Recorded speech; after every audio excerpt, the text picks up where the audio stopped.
Hey guys, so today we'll be reviewing the Masterkeys Pro M by Coolermaster. Let's get straight to it.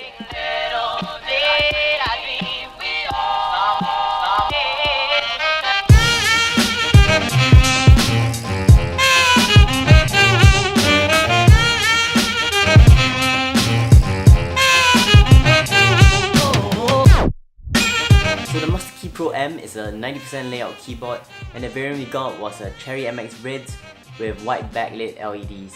There's also two other variants, which is Cherry MX Blues or Browns, and there's also an RGB variant. So the exterior is mainly constructed from plastic, and it's really nice smooth feeling keycaps. The aesthetic of it is quite professional and clean, however there are some gamering accents to it. Behind are a pair of rubberized feet with a single height level adjustment. The keyboard is very sturdy and has no flex to it and weighs almost a kilogram. The keyboard features N key rollover and no software is required to change profiles, assign macros, or even change the keyboard lighting. Since everything is stored on its onboard memory, it will make it easy to carry it around and plug it into different computers to use. However, do note that this keyboard only supports up to 4 profiles. For the super techies out there, there's an SDK that allows you to code your own lighting effects using C++.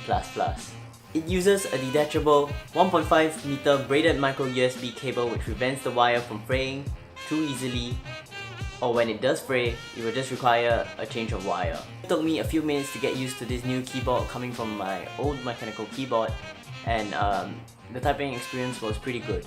The number keys also dub out as the arrow keys, and the insert, delete, home, and page up and page down keys as well. But once you press the number lock, it changes to a normal keypad. It also features some multimedia functions once you press the function and the respective key. I have nothing really much to complain about the keyboard itself, except that the keycap of the Windows key is the Coolermaster logo, which I do not really like, but it can be easily fixed with just a keycap change. And also, not to mention, in the box it comes with its own keycap puller. And now for the typing sound test.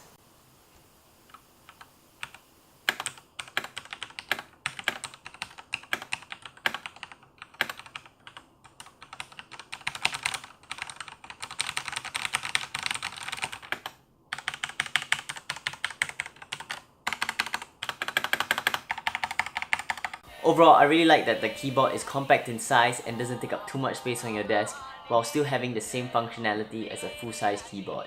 It is definitely a solid pickup if you are looking for a mid-range gaming keyboard or just a no-frills mechanical keyboard in general with the gaming features just as a plus. Thank you for watching. If you like this video, give it a thumbs up, subscribe if you haven't, and feel free to leave a comment down below.